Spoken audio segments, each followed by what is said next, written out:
Good morning. It is a beautiful day yet again in the land of enchantment right here, New Mexico, the 47th state. And it's Brian Colon, your state auditor, and I'm sending lots of love and good spirits and positivity out your way. Now, look, I am so excited about today's show. You know, in New Mexico, we talk about La Agua es la Vida, and the Acequia Association and our Congreso, they always talk about that. La Agua es la Vida. And today we're going to speak to somebody who's passionate about New Mexico's water, passionate about serving his community. He's just a phenomenally brilliant young man who has got a track record of excellence and service. And I'm really excited to have Joaquin Baca, one of our directors of the Mid-Rio Grande Conservancy District. And we are going to have just a great time this morning on Cafecito con Colon. Jim Buhag, one of our great veteranos of New Mexico, thank you for your service. Thank you for joining me this morning. We're glad to see you continuing to be on the mend and on the rise. It'll be great to have you back 100% in no time. Good morning, Laura. Thank you for joining me this morning. Dr. Roybal, Dr. Lang, Delilah Tenorio. Thank you, Delilah, for helping guide me to people that need resources right now as Team Chisholm of Aaron Chisholm and Chisholm Trail RV and Brian's Angels get these care boxes all over the state of New Mexico. We've got a big load going to Torrance County today, and I want to say thank you to Aaron, who's personally carrying that out there. Thanks also to Robbie Dabidoo. He is the one that helped identify some of the families in that community that are so important to us and that we want to make sure they know they are not alone. They may be in isolation, but they're not alone. And I thought about that yesterday, and there really is a difference between being in isolation and being alone. And while so many folks are in isolation and those that have limited resources and access to technology, they're truly isolated, but we don't have to allow them to feel like they're alone. We can make our 3 phone calls a day to those people that we've failed to be in touch with over time. We can make those 3 phone calls to people who are either recovering or convalescing, and you know, maybe our veterans out there who sometimes deal with difficult circumstances. And now things are even more challenging. And we want to make sure that we make those phone calls, reach out, and just say, look, I'm calling to tell you, you might be in isolation, but you are not alone. You are not alone because I care about you. You're special. I'm calling to lift you up. And that's what we do right here every day on Cafecito con Colon. We lift people up. We lift up New Mexico. We let everybody know we're in this together. We are in this together. We're one community. We're one state. We're one nation. And at this time, now more than ever, at least in my generation, we are one world. So look, let's get started this morning, although I do have to say, since we're going to give people a couple minutes to get on, I need a refill on my coffee, and Aleli is very busy, so I'm not going to interrupt her. I'm just going to go get me another cup of coffee, but let me post a great link. Stephanie sent me this. This is breaking news, or right here at the end, right before I went on, I saw this from Stephanie, but it's a great, oh, look at that. It's like, I just asked and I received. Thank you, darling. Great story here. John Krasinski, he's hosting a virtual prom for high school students. A virtual prom for high school students. Now, we're doing some fun stuff for the class of 2020. My son included won't get to graduate from George Washington University. He's a colonial biomedical engineering degree, 4 years, presidential scholar, phenomenal performance, yet he won't graduate on the mall in DC, which was one of the things that they used to recruit him, by the way. And now, of course, that's not going to happen. But so we're trying to find ways to lift up the class of 2020. And John has done that. He's hosting a virtual prom for high school students. Now, here's the story on online. And then I think there's a separate little video here. And then you can you get signed up. And this virtual prom is actually tonight on the 17th. So anyway, there's a couple great links to make you smile this morning and know that there is a lot of good news. There are a lot of great stories on there online and showing us around the country that we are isolated, but we're not alone. That's my tag for today. La agua es la vida, and we're isolated, but not alone. So look, let's see. Thank you, Aleli, for my coffee. Now I don't have to leave my friends here.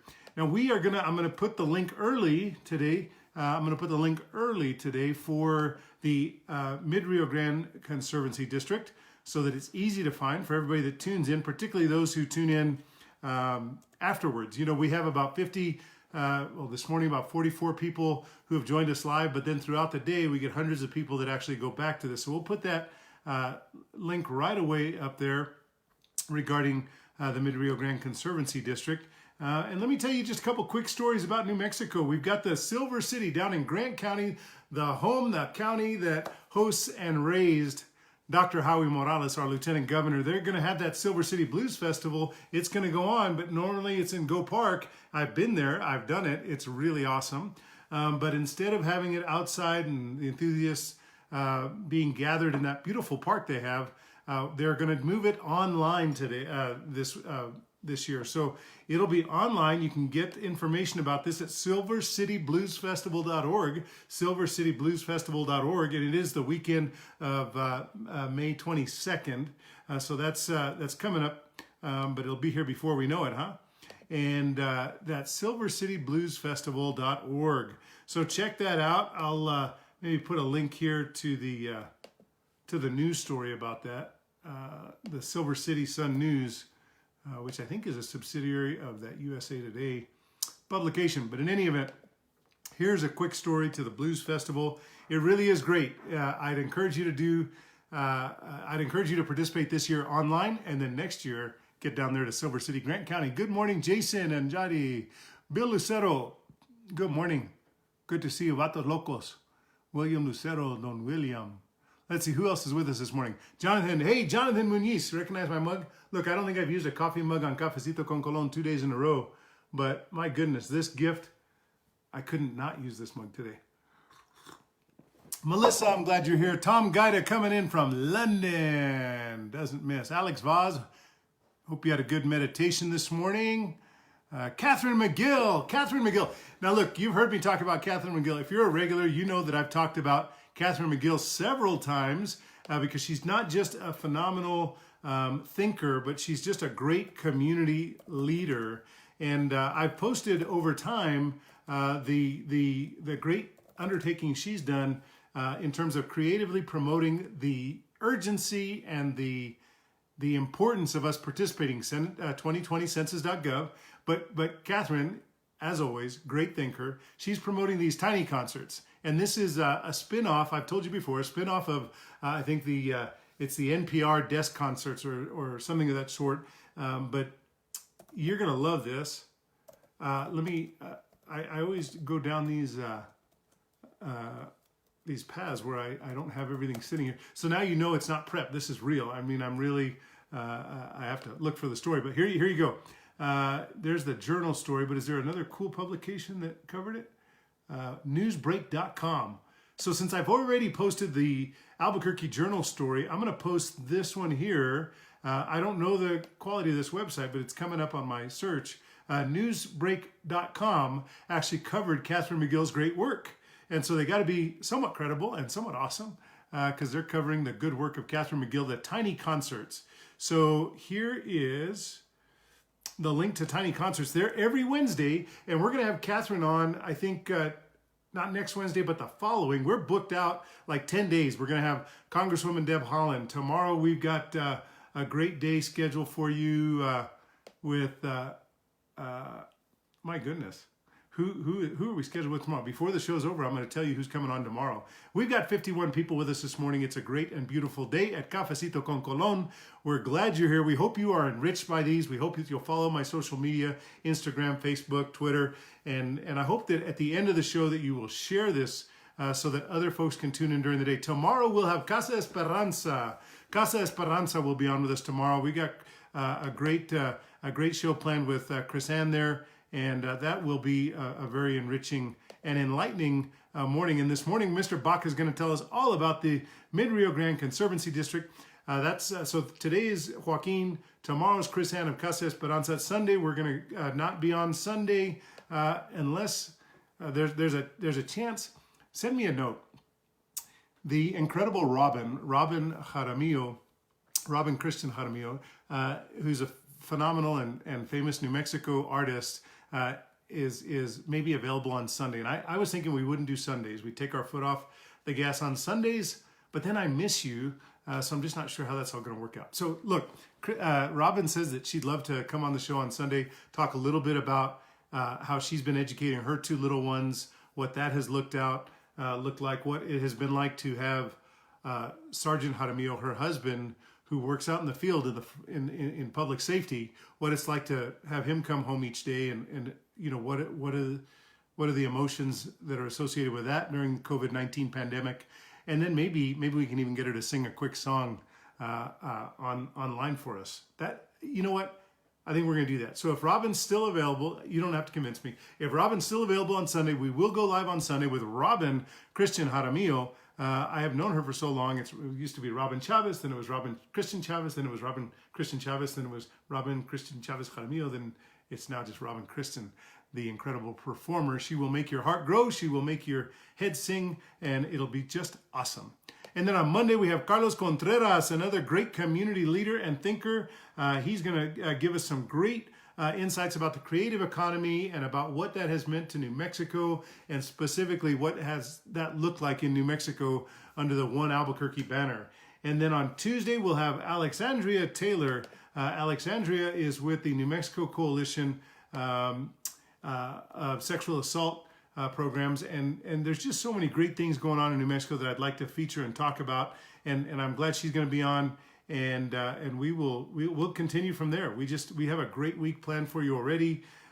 We've got Dream Spring coming on, which is formerly Acción New Mexico. That'll be particular interest to our business community. They are an incredible organization that empowers New Mexico with loans, and just a phenomenal organization. And I'm looking forward to having an opportunity to feature them. And then we'll have the Nuclear History Museum on with us next week. I think that's going to happen on the 23rd. So just lots of phenomenal things going on. Now, let me get back to some of the quick stories I wanted to highlight. Sorry, I just got excited about the upcoming schedule. So, and then I think we'll have, I think I said Congresswoman Deb Haaland. Look, Domino's Pizza. Now, I'm a huge fan of Dion's. The founder of Dion's has provided some great encouragement to me on my journey, personally and professionally. So I love those folks. The new CEO of Dion's is phenomenal, great young leader, tremendous gentleman. But let me just tell you this, it was pretty cool that Domino's Pizza, this story came out last night, is collaborating with the APS Title I project. And you know, those of you that know me know that the Title I program is something that I'm passionate about. I participated in as a young man. I needed that program for survival.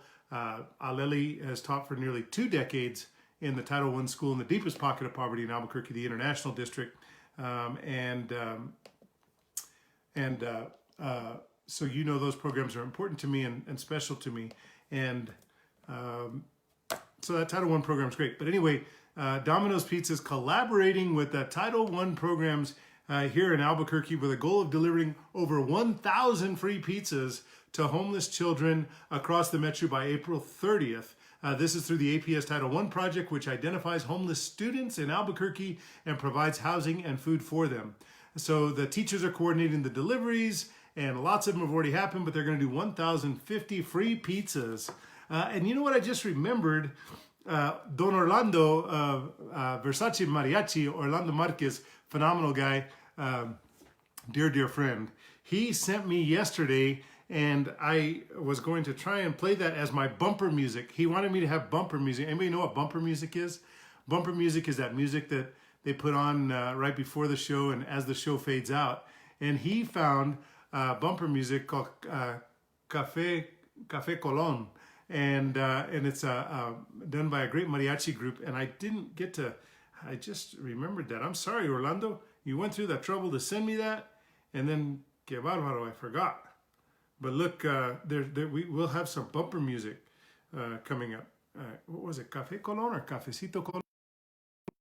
I'm back. Hey, Representative Melanie Stansbury. That was like magic. I left and there you were. Uncle Butch, good to see you this morning. Great to see some folks in from the Philippines this morning. Thank you, Fred Silva, one of my big angels. Good morning, brother. So let's see. I can't find it. Anyway, I think it's Cafecito Colón. So I'm not sure if you could hear that. Could you hear that? Café con Colón is this great bumper music.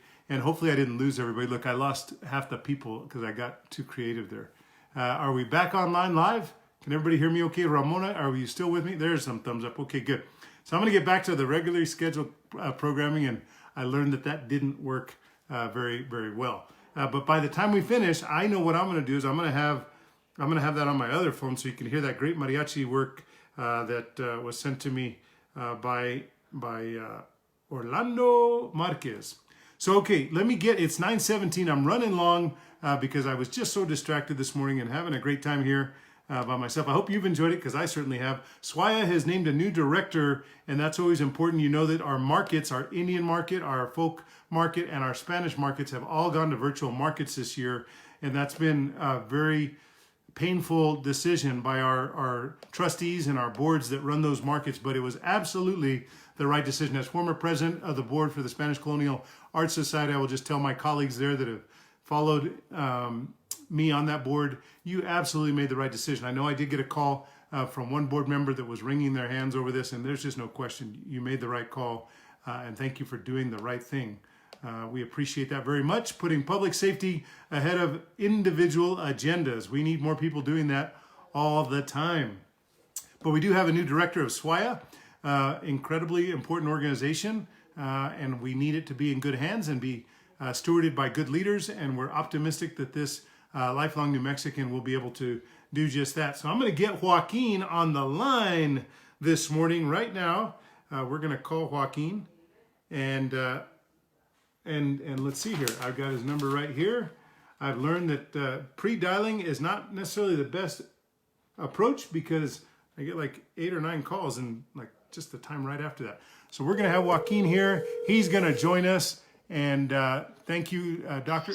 And don't forget about, the new executive director. And I'm going to ask Joaquin to turn off his Facebook Live so that we don't have that feedback there. He's going to do that right now. And then we're going to get him on the line. He is very effective. He did that so quickly. PLC, tell me about that story. I'm anxiously waiting. I know I certainly had my favorites in that race. Mr. Baca, Director Baca, hold on one second. I'll be right with you. Thank you for joining us this morning. We are thrilled you're here. If you've got the interesting information on that, Patricia L. Chavez, I'd love to hear it. I know that we've been waiting for a full-time and permanent executive director of the National Hispanic Cultural Center for some time now, and I'm anxious to hear what that solution is going to look like. So let me give you the link to that story about SWAYA that came out in the Albuquerque Journal. Thank you to the Journal for covering the first Native American woman to lead SWAYA. I think that's pretty awesome. I know that when we were looking for a new executive director of the Spanish Colonial Arts Society, it was important to us to really make sure that we contemplated, recruited, and embraced candidates of color, particularly a Hispanic candidate that really could help us tell our story. I always think it's important to have people of color in positions of leadership so that when our young people are looking up to those whom they'd like to be like and aspire to be, they see a reflection of themselves. That's why diversity is so important in leadership. So keep that in mind as we move forward. Congratulations to that new and great leader. I wanted to also give you one more piece, and then we'll bring Joaquin on to talk about the very, very important MRGCD. And in fact, let's do that right now because it's 20 minutes after the hour. I want to make sure and give him enough time. Joaquin Baca, he is not just on the board of directors for the MRGCD, but he is actually vice chair of this very important conservancy district. He is a professional hydrologist. Imagine that. We have an elected official whose core competency fits right in the center of the service that they're doing, which I love. He's got education in technical hydrology and the law. He's not just a technical guy who's got great expertise and a core competency, important to do his job well. But I can tell you, if you look at his Facebook, if you watch his life, you'll know the thing that's most important to him is that he's a father. He's an outdoors enthusiast. He's a former high school science teacher. Big shout out to our educational professionals, our EAs, our TAs, our teachers in the classroom. Thanks to our unions that do such great jobs advocating for those folks in the classroom that often don't have a voice. We need to make sure that we treat our educational assistants like the professionals that they are required to be in order to be serving our children and building our next generation of New Mexicans. So we want to say thank you to him for that service, but it didn't just start there in the classroom. Joaquin is also one of those mero veteranos. He served with distinction in the United States Army. He's a graduate from my home county, Which one is that? You got to know it. You know I'm a Valenciano at heart. Valencia County raised me. I'm a graduate of Los Lunas High School. We always tried to clip the wings of the Eagles, and I don't know that I ever got to clip them, but Joaquin Baca is a very proud Eagle from Belen High School, and I'm just going to say welcome, welcome, welcome as we talk about acequias, el agua es la vida. So glad to have you on us on this show today at Cafecito con Colon with Joaquin Baca, Mr. Director of the MRGCD, also known as the Mid-Rio Grande Conservancy District. Good morning. Good morning, Mr. Colon. Thank you for having me, and thank you for having this put together for everyone. You bet. It's an honor to do it, and to have such distinguished guests like you are really, really amazing and enriching to each and every one of us that tunes in. This morning, we've got about 60 people live with us on Cafecito con Colon. Director Baca, why don't you start? I think I've given you an introduction. If I left anything out that is important to you, don't hesitate to add it. But maybe just talk to us a little bit about what the Conservancy District does and what your role is as a director. Okay, so yeah, you covered it. I don't need to add anything to that. I do agree with you on diversity and leadership positions is absolutely important. Growing up here in New Mexico and always seeing Marty Chavez as the mayor, I think was just huge for me. And being competent in your field, that we should elect leaders who know what they're doing. That's right. We see the consequences of when that doesn't happen right now. So then, on to the Middle Rio Grande Conservancy District. We are a governmental organization that owns and operates the Rio Grande from Cochiti Lake all the way to Bosque del Apache National Wildlife Refuge. So we manage all the ditches, all the trails, the bosque, all the wildlife, irrigation, everything within that. And if you live within its borders, which would be about a mile on either side of the river, then you're part of the benefited area. About 10% of your taxes go towards, or your property taxes go towards sustaining the system. Director Baca, can I just interrupt and remind folks, and don't forget that the tax deadline for your property taxes has not been extended. Unfortunately, by statute, those deadlines are set in stone, and obviously we don't have a legislature in session right now, so we can't adjust that. It's kind of like the Supreme Court having to make that decision on not mailing out ballots to all New Mexicans, so we can have an all-mail ballot. These statutes are very rigid in their application. There's not been a lot of room to move. So if you don't forget, if your escrow company pays it, you don't have to worry about it.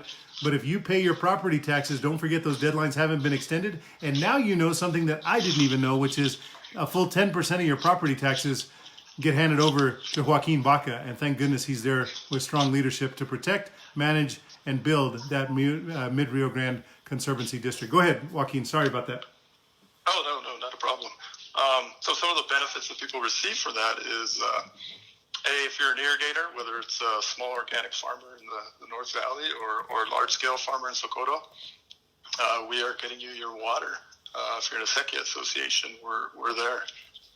We also, if what you care about is just the Rio itself, we're the ones that manage, we manage the water for the endangered species, for wildlife. If you're walking the trails, which would have been the Sequias and the ditches were the original roads connecting everybody. That's right. Historically, we still manage those. We still provide those for people to walk. Say that again, Director Baca. Say that again. I mean, I think it's important that historical context of our sequias and our ditches. Down in Valencia County, we used to call them the ditch banks, and go north of Albuquerque, and of course it's the sequias is a general terminology, but I don't think most people really realize that in terms of transportation and the caminos, those really were the originals, right? Yeah, absolutely. Those were the original connectors. All the trails through there, and the acequia, the official term of acequia is a community ditch as opposed to just a ditch that's owned by MRGCD. And so that's where we had the Barciantes and everybody getting together to maintain those ditches, maintain those walkways and trails that connected everybody. That was that. We talk about La Agua es Vida. I mean, that's part of where that comes from. Right. That connection that we all have through it. That's exactly right. And tell us about what does it look like for you on a given quarter? What are the things that you have to contemplate, and how do you address those issues? we set policy direction. We oversee the CEO, the CFO. A lot of the work is, we have the bi-monthly board meetings where, constituents can come in either to voice concerns or issues that they're dealing with, any big issues that are coming through. If someone wants to put in a pipeline or needs a right-of-way or power lines or any utility work, to smaller things, people need their trees cut because it's encroaching off the ditch, or putting in gates for safety, but that also allow people to keep walking. It really, really varies. Sure. But it's at that policy high level. That's great. Typically. That's great. And I imagine that you've had to maybe adjust a little bit during COVID-19. We always ask our guests, in this time of the COVID-19 pandemic, you were on a course in action and become very comfortable in the work that you do, and you have these plans and you have these visions and this execution strategy, and then COVID-19 pandemic hits, and then everything changes. So tell us a little bit about what that's meant for MRGCD in terms of fulfilling your obligations to your constituents. And you have tons of stakeholders. You have your constituents, your irrigators, your non-irrigators, and every one of us that actually pay property taxes to help fund the great work that you do. Tell us how that's shifted or changed during this COVID-19 pandemic. Right. So we have a phenomenal CEO, Mike Hammond. I can't say enough about him. And very quickly, he put together a continuity plan, business continuity plan, and presented that to the board on how to deal with operations during COVID-19. So we actually approved that. I believe it was March 16th. And really, the overall was how are we going to do that with social distancing? Sure. So our ditch riders, our ISOs, they're typically they would go out and go meet with the irrigators to find out, okay, here's what we're going to schedule, here's what you need, here's what's going to happen, and now it's all by text or phone or email. The offices, the headquarters, and the offices in the different counties have been closed to the public. So to prevent that, people who need to pay their assessments, that's all online right now. Awesome. If someone doesn't have access to online, we're not waiving, but they don't need to pay. They can just hold off, and there won't be any assessments or fears. It's not going to put them into arrears. They don't have to worry about it this year. That's great. At least through this time period. So really try to make sure that operations continue as normal while also protecting the public. And then within our organization, we've got something like 500 employees. And so you have that many? I knew it was a couple hundred, Joaquin. Is that true? You have 500? If you do, I want to make sure that you update your website, because I can tell you in preparing for our visit today, like I always do, I know the website indicates you have about 200 employees. So if you've got 500 employees, we need to let the world know you have grown this organization, because the work is so important and so impactful. Yeah, okay. I'll have to verify that. We're up there. We're medium-sized. We'd be considered a medium-sized company. That's awesome. So what we're doing, most of our staff is now teleworking if they're not field work. So we're keeping everybody safe there. We have skeleton crews working at the offices where we absolutely have to do that. Sure. A lot of the construction work that needs to be done that typically is done off season. That is being handled right now because it's just cheaper and easier with so many people not in place. And then as far as our board meetings, we're still conducting them and keeping them open to the public. They're by phone, so it's a little bit more difficult, but we're still providing that opportunity for our constituents to speak to us and know what's going on from week to week. Well, Director Baca, I know the Attorney General, Hector Balderas, and he's had some big news this week, and I encourage folks to take a look at the big news that broke yesterday out of the Attorney General's office. But I know he's also provided some guidance. In my role as state auditor, I get to chair the Commission of Public Records and Archives, and I know that I wanted to make sure that we were absolutely transparent and provided the public an opportunity to participate with us if we had to do a Zoom meeting. And he provided some good guidance on that in terms of how people can interact and provide public comment and tune in. And I want to say the New Mexico Ethics Commission also did a great job allowing people to engage in their last meeting. And I appreciate you also making it a priority to continue the work of the Mid-Rio Grande Conservancy District and hosting the meeting, but then allowing people to be able to interact and continue to have this be an open meeting to the public. We at the Office of the State Auditor embrace transparency all the time. You know, our mottos and our pillars are accountability, transparency, and celebrating excellence. Or if you have accountability and transparency, that equals excellence in government. And we appreciate you embracing that idea. Can you think of some ways maybe to give us direction? Because I thought one of the reasons it was so cool to have you on this morning was people are now reaching out to their environment. They are reaching out into nature in a way I think many of us have not had the time to do, or really the inclination to do, because our lives are so busy and we engage with our work and we engage with our family, and then we get back to the next day and we do it again. But now I think people are pausing. They're taking that deep breath of intentionality and saying, what's important to me? What are my surroundings that I can embrace? And now I think we all have noticed nature a little bit more than we did, say, 30 days ago. And they're trying to embrace that. I know that that's had to change a little bit in the bosques and on our nature trails. Can you talk a little bit about some of the things that maybe you've done, or some of the encouragement or guidance you can provide the listeners of Cafecito con Colon as they try and embrace that nature around them? Absolutely. I think, there's always a silver lining to everything. Not everything is completely good or completely bad. That's And right. In this case, people are turning off the TVs and going out for walks. Just in my own neighborhood, when I go out with the boys, there's so many more people out. And I'm lucky that I live very close to the river, right near Tingley Beach. And so we spend quite a bit of time down there in the Bosque. And, we have plenty of education programs, always trying to get people out to the Rio to reconnect with nature. Right. And now it's phenomenal how many people are down there. There's just so many more people down there at all times of the day. Weekends especially, it's pretty crowded. I think that's one of the things that's really unique and special about living here, is we still have a living river flowing Right. through our city. Tell us what you mean when you say that. Can you, you and I both know what that means, but I want to make sure that the 57 people that are tuned in live on Cafecito con Colon and the hundreds of folks that are going to watch this, that actually means something, and it's significant. And can you speak to that? I don't want to get too far off. I want you to come back to giving us guidance about being in the outdoors right now, and on our bosques. But what did you mean when you said we have that living river there in the Rio Grande? So, yeah. So normally if you go to a city, say Chicago, Washington, LA, wherever, the rivers are really canals. They've been concreted, they've been channelized, they're straight, they're just getting water from one area to the next. If you go to San Antonio, the Riverwalk, which is a beautiful stretch of the city, it's a canal. It's not really a river.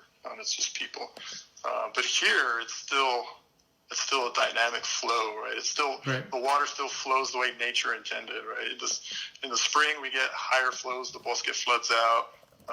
You get higher pulses during the monsoons. In the winter, the water levels drop down. You still have beavers. You still have elk. You have bobcats, mountain lions, beavers, porcupines. If you look up into the trees, right now you should be able to see bald eagles down here. Yes, there's been some bald eagle sightings. It's been awesome. I had someone send me a picture, or did they send it?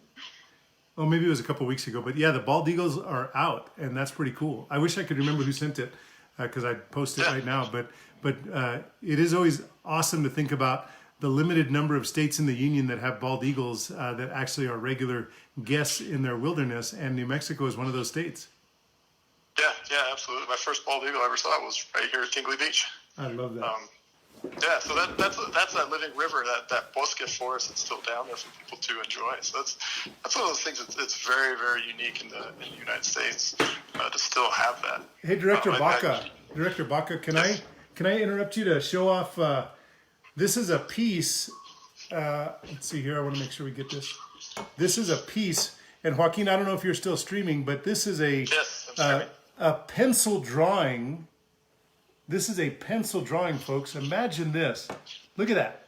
Look at that. You can see how big it is. It's a pencil drawing, and it's one of my cherished possessions. I didn't know we'd have a chance to talk about this today. It's beautiful. But this cherished possession, let me tell you a quick story. Joaquin, you okay for time? I want to go a little long with you this morning because I keep interrupting. Is that okay? Yeah, I'm okay. Okay, good. So this incredible piece of this bald eagle pulling this trout, this rainbow trout, out of the water with the mountains behind us, little snow cap, is a pencil drawing that was done back in 1988, 98, 08, 18. So 32 years ago, that pencil drawing was done by my classmate at Los Lunas High School. Go Eagles.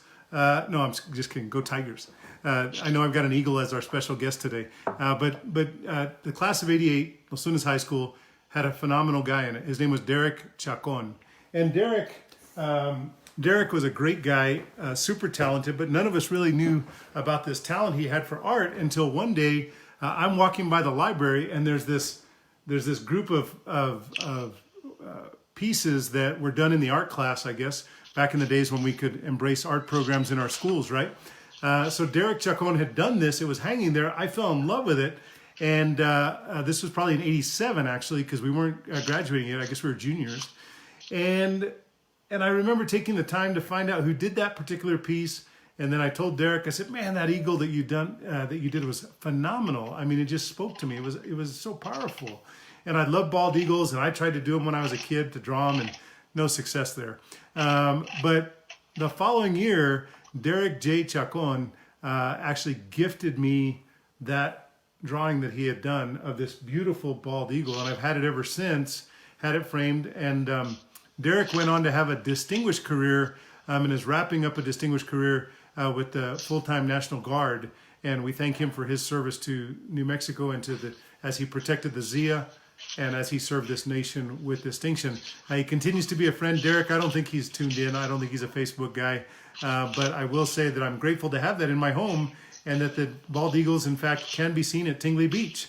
Which brings me back to our director of the Mid-Rio Grande Conservancy District, Mid-Rio Grande Conservancy District. We're glad you're here, Joaquin Baca. Why don't you carry on a little bit more about, sorry, but I love that story. I love that. I mean, I still have that piece. I love that piece that Derek did, and he did it like a 17-year-old kid, and that was pencil. You'd think it was charcoal. It's pencil. It's unbelievable. Anyway, go ahead, Director Baca, tell us more about really embracing the environment in the bosque during the time of COVID-19's pandemic. Go ahead, Director. Okay.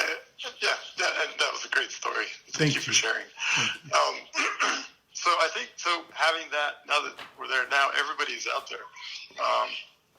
So I think at this point it's important for a few things for people. You know, we need to not love our places to death, and also be aware of each other. So a few things I would say is, of course, keep social distance in there, because there are stretches that get crowded, especially along the Tingley area. So one way to avoid that is, if the river runs through the entire city and there are access points throughout the city, you don't have to just go to the main Tingley area. And there's access points on the west side of the river. It sometimes feels like people only come to the east side of the river, but plenty of trails and benches and so forth on the west side to kind of open that up. And I think that gives you that opportunity for solitude, a little bit of time to reflect while you're down there, and you're not having to deal with the crowds you may see. The other part is there are no trash cans in the bosque. There are no what? There are no trash cans in the bosque. No trash cans in the bosque. It's a natural forest. You can't put, we don't put trash cans out there. And so, pack it in, pack it out sort of thing. If you're going to take a picnic down there, take your trash with you. If you've got your dog, take those little plastic bags and take them with you. Don't just leave them on the trail. I think that's exploded. That's an issue that's exploded. There is no camping or fires in the bosque.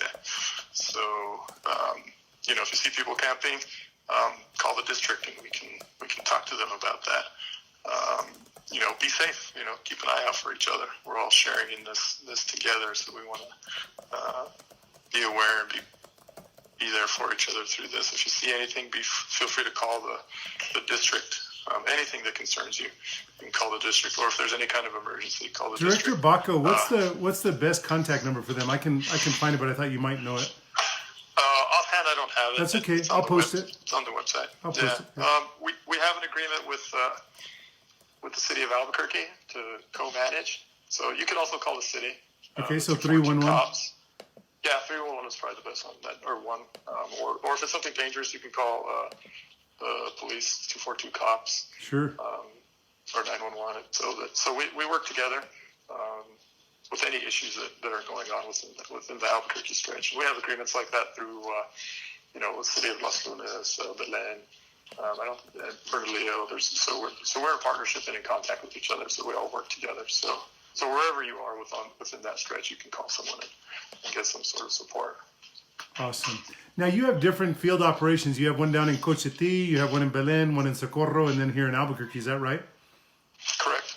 So tell us about how that works. Do you have employees there, and then you bring them together for overall meetings annually, or how do you approach that? Because your employees are spread out so far, and the work is so important, and has to be collaborative because of the nature of the work in protecting the river. Right. So they do work collaboratively. Even if you're based out of Socorro, sometimes you might go work in Cochiti. But every division is different. So we have like an engineering division to do operations and maintenance on the ditches. We have mowing. We have the people that just do the ISOs, which manage the actual delivery of the water. So there's all those different parts that work together. And we try, within the field office of Valencia, it handles Valencia for the most part, but there's crossover. And, if there's emergencies, during like a big rainstorm, right, and a ditch blows out, then, folks from all areas will go over there to work together to get that done, get that fixed and patch it up so that we can, take care of the folks in that area. So it's a very collaborative agency, even if there's some separation within that and the operations. Sure. So this you're about to come up on your 100th anniversary, because I think the Mid Rio Grande Conservancy District was created in 1923 or so, which is just 11 years after statehood. Is that right? 1921, I believe, and then amended in 1927. Maybe it's 23 and then amended in 27. I think that's right, according to your website. Years. I've got the benefit of your website up, my friend. Yeah, yes. I should open it up too. I think that so one interesting side note on that is so we recently provided some funding. There's a documentary being done on Sequias through New Mexico through PBS, which I'm really excited to see. Yes. But a big portion of that documentary is also on the history of the Middle Rio Grande Conservancy District. And to me, this is interesting. Most irrigation districts in the state are called irrigation districts, but we're the conservancy district. And the reason for that, and there's a whole lot to this beyond just this, but Aldo Leopold in the Chamber of Commerce is actually who petitioned the state to first create the district. So if you don't know who Aldo Leopold is, check that out. I'm going to put a link up real quick, but go ahead. I don't want that to be lost on us. Go ahead. Yeah, so Aldo Leopold is considered the father of environmentalism. He worked for the Forest Service, I believe, but he also lived here in Albuquerque. He married. His wife was from Las Lunas. He's very another Valenciana. Go ahead. Sorry. Yeah. And anyway, they created the conservancy district at the time. The lands had become waterlogged and they couldn't farm it. It had salted over, and so they created the conservancy district to drain out the lands for flood control and for drainage, to clear out the lands for farmers, but also to basically build downtown, to conserve the land in the sense of development. So downtown is a big part of the surroundings. The downtown are part of that, downtown Albuquerque. That is unbelievable. Unbelievable. That's very. Thank you for mentioning that. I did not know that in terms of his connectivity with the work that you're doing. I should have known, but I did post a link to the Aldo Leopold Foundation. So check out his legacy and his story. I first learned about him, no surprise, Senator Udall, of course, whose father was Stuart Udall, former candidate for, former brother to the candidate for president, Mo Udall. But Stuart Udall, former Secretary of Interior, spoke a lot about Aldo, and as a result, his son, Senator Tom Udall, our senior senator in New Mexico, also educated me about his work. So it's great to have that come back full circle for me personally. Thank you for bringing that up. That's very cool. Yeah. Very cool. They didn't do a perfect job. I mean, they had to amend charter in 27 to really take care of the irrigators and the folks that were already here. So it's a long story, and I really look forward to the documentary coming out in the future. So now, do they feature you? I mean, you're so handsome with your little cachucha. Now, if you don't know Joaquin, he has these great hats, and in fact, I don't know if you're wearing one in that awesome picture that I used to promote today's show, but he wears these little cachuchas like my dad used to have, the little, what do they call those, little slope hats? What are they called? The caps? Yeah, little it's caps. A cap? I don't know. Yeah, there you go. Whatever, you know what I'm talking about. But, so I hope, are you featured in this video? No, I'm not in it. No. All right. Well, thank you for the work that you do. I want to take a minute to put up a couple extra links here. I talked about it over the last 2 days. It's actually catching some fire here, and I want to have make sure that you download this app. Well, Joaquin, New Mexico's unveiled a new app for behavioral health support. Great stuff, great information, nice. Especially during COVID-19. I posted the KOB story for that. And I think that's really important for us to be aware of during these times of isolation. Governor Lujan Grisham and the HSD Secretary, Dr. Scrace, announced that app, I think, 48 hours ago. But New Mexico Connect gives New Mexicans 24/7 access to the crisis and access line. It's available for your iPhone, your Android. It includes a one-touch button for connection to a mental health professional 24-hour crisis and access hotline. So, you know, this is a big deal, especially during this time when we're all just maybe a little bit out of sort and maybe could use a little bit of extra help. And so I'm going to post, as I have often, the crisis hotline, and I'll do that right now. And Joaquin, as I post that, maybe is there something that I didn't give you a chance to talk about that you think is important for our viewers to know about the work of the Mid-Rio Grande Conservancy District? Nothing springs to mind, really. I think just that people should know that. I mean, a lot of people just don't really think about it too much on their day-to-day, and yet we're a big organization that supports a lot in our community, both people, businesses, farmers. There's just so much there without people really thinking about it. That's right. Well, we were so glad this morning to have Neeraj Ganjawala with us this morning. We've got Tamasita with us, Dr. Lang, and then Jonathan Jones is with us this morning. We're so glad to have Ricky Lee, so glad to have you with us this morning. Don Miguel, glad you're here. Doña Italia Lechugatena, Italia Lechugatena, Ambassador, candidate for office. We're glad you're here. Patrick Barrett is with us today. Thank you for your continued advocacy, and so many great folks. Sergeant Jaramillo, we were talking about you earlier, Andrew, and maybe having Robin on Sunday morning for a little special edition of Cafecito con Colon, and we'll see how that goes. Lynn, thank you for spending some time with us this morning. We're so glad. Terry, we're so glad you are here.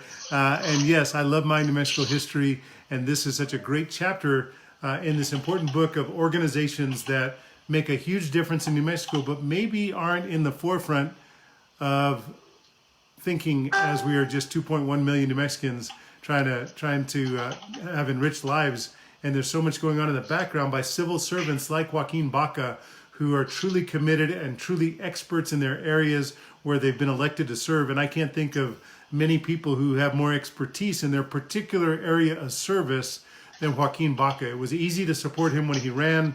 It's an honor to have him serve, and it's really a humbling privilege to serve concurrently with him. While he does his work as a director at the Mid-Rio Grande Conservancy District, I get to take my finance background and my law background to the Office of the State Auditor and serve you, New Mexicans, with all my heart. And Joaquin does that at the Mid-Rio Grande Conservancy District with his expertise in hydrology. So, Joaquin, it's been a real privilege to have you on today. We want to give you and your family the very best that we can. Thank you for your leadership. Thank you for your service. How much do you have left on your term? Next year. Next year will be the end of my first term. Next year's the... Hey, did you catch that, folks? That's political speak for saying, don't forget to vote for me again for my second term, because he said, I've got 1 year left on my first term. And I couldn't be more proud to serve with Joaquin Baca. You do a great job. And let me just tell you, if you never get a chance to meet Joaquin, here's something beautiful. You know, some of us are very extroverted. Some of us are very... we lean in with a lot of energy. and I guess on our best days, we like to think it's a little bit of charisma. But Joaquin's got that quiet charisma that really sends a message of competence and skill and true service in the area to which he was elected. So it's an honor to have you leading the Mid-Rio Grande Conservancy District. Joaquin, thank you so much.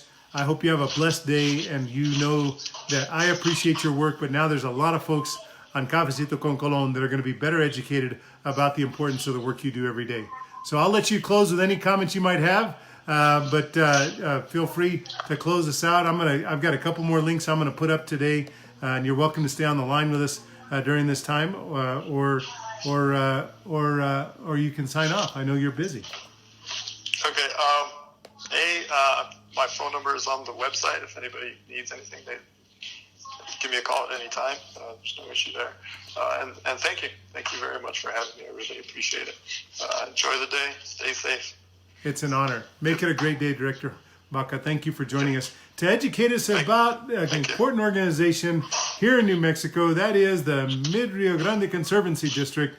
And we want to say thank you for being the organization that protects a ribbon of life and tradition. How's that for a slogan? El agua es la vida. And then here we have at the Conservancy District, the Rio Grande, a ribbon of life and tradition. And truly it is. So thank you, Joaquin Baca. Thank you for joining us this morning. We've got a couple other stories we're going to post up here, and then we're going to wrap it up for today's Cafecito. And then tomorrow we'll have another great show for you. Let me just say that the mayor's been doing a great job. I haven't been doing a great job of making sure I have enough time to cover it. But I want to say he's been doing a great job of providing a daily briefing. APS is still looking to hire 100 new officers this year. Last month, 50 went through the academy, and they're currently training on the streets of Albuquerque. MDC and the city of Albuquerque are trying to clear the static in the line. MDC's been refusing to take certain inmates with health conditions, and I'm optimistic with the clarity in which the mayor spoke yesterday. I'm confident that MDC is going to be paying a little bit more attention. So we want to say thank you for that. I'm going to list here, I'm going to provide to you the link to yesterday's briefing. I think it was a good one. I would encourage you to check it out. And there is the link to the mayor's briefing yesterday. I want to say thank you to, when I talk about police and public safety, I want to say thank you to Robbie, who is working with Sonny to lead our mask effort with our Albuquerque and New Mexico's Angels, Brian's Angels, Team Chisholm. Robbie and Sonny are doing a great job with mask covers. They are preparing today, they're going to roll out their effort to produce about 600 masks for the New Mexico State Police. Chief Johnson and I have been working with Robbie Sanchez to make sure that happens. And I just want to say we are grateful to you, our angels that are doing the mask cover drive New Mexico 2020. Be working with Robbie today to close the conversation out with exactly what the chief needs. The patterns are in place. The material has been purchased. The volunteers are ready to go. We're going to make those masks for our public safety superstars with the New Mexico State Police. So we're glad to have that happen. So there's the replay of the mayor's address. In New Mexico, here in central New Mexico, the New Mexico WIC program is providing 4 months of food benefits instead of the typical and historic 3 months. And this is an important program. I talk all the time about what I went through as a child growing up on the powdered milk and the blocks of cheese from the commodities programs. The WIC program now is far more, what's the word I'm looking for? It's it allows our people in need to obtain that need with dignity. Dignity that my family, at least in terms of my recollection, we didn't have that dignity. I remember the looks of people in line when we went to get the commodities. I remember the people's looks in line when we went to the grocery store and my mom was trying to pull out the food stamps. Now we provide more dignity, which is just such a beautiful thing in New Mexico. But there's a link to apply for those WIC benefits, and I hope that's helpful to a few folks.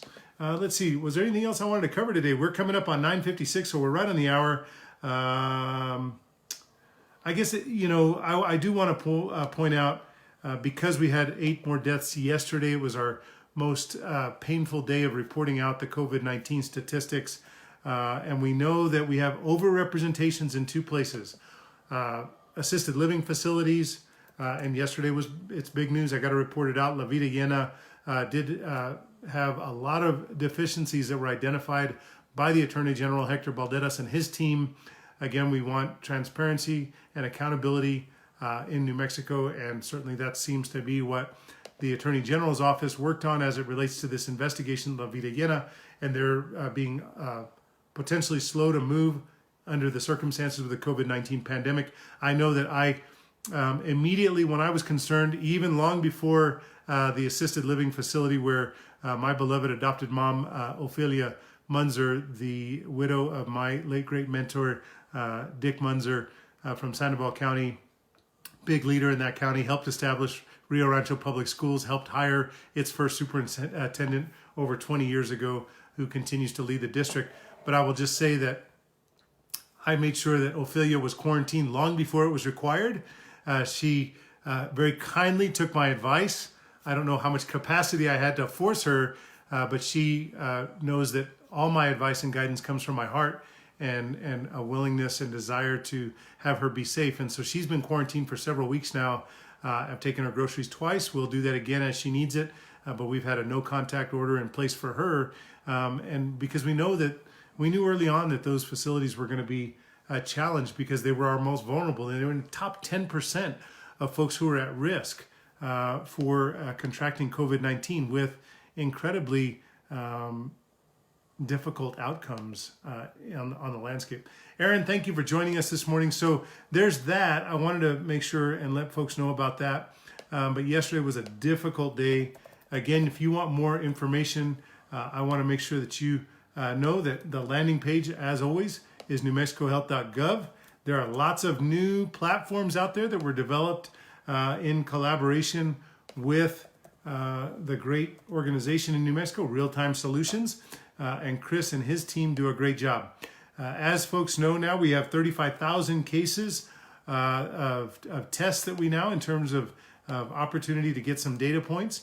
We have 35,000 tests and 1,600 cases of COVID-19 and 44. We went from 36 to 44 deaths in New Mexico based on COVID-19's impact on our state. So there's some information there for you. I'll close with the Johns Hopkins dashboard, which I try and put up as often as I can because it really shows. I talked yesterday about passing that 2 million positive test mark. These numbers are just that I want to end on a happy note, and I'm glad to do that. I posted up a quick YouTube video that Laura sent me, which is quite happy, and I think you'll enjoy that, and I hope you do. Look, it's going to be a great weekend. It's going to be a beautiful weekend of spending time with family and those who we're isolating with. It's going to be a great weekend of reflection on how we can become the best versions of ourselves we were created to be in spite of this unprecedented time in our lives, and I hope that you will make the most of it. We will see you tomorrow right here on Cafecito con Colon as we get ready to have another great episode. We'll be with Casa Esperanza tomorrow. Casa Esperanza will be with us tomorrow, Saturday morning, and we are going to be living our best life tomorrow morning as we learn about the important work of Casa Esperanza. And then on Sunday, I think we're going to bring Robin Christian on for a very special Sunday edition of Cafecito con Colon. Thank you to the Muniz family for giving me my great Cafecito con Colon mug. We love it very much. We love New Mexico very much. We love you with all our heart. Thank you for giving me the opportunity to serve. We hope you make it a great day of lifting out, reaching out, lift up New Mexico, reach out to 3 folks who are in isolation, but make sure you know they're not alone. You're not alone, New Mexico. I'm with you every step of the way. Let's get this done. Team Chisholm, I'm getting ready to deliver with you some packages today. We're going to make this a great day for New Mexico on this beautiful 17th day of April, 2020, the year of COVID-19's pandemic, when we fall forward. We fall forward as a beautiful state, the 47th state in the United States of America, our land of enchantment, oh fair New Mexico. We love you. Have a great day. Bye-bye.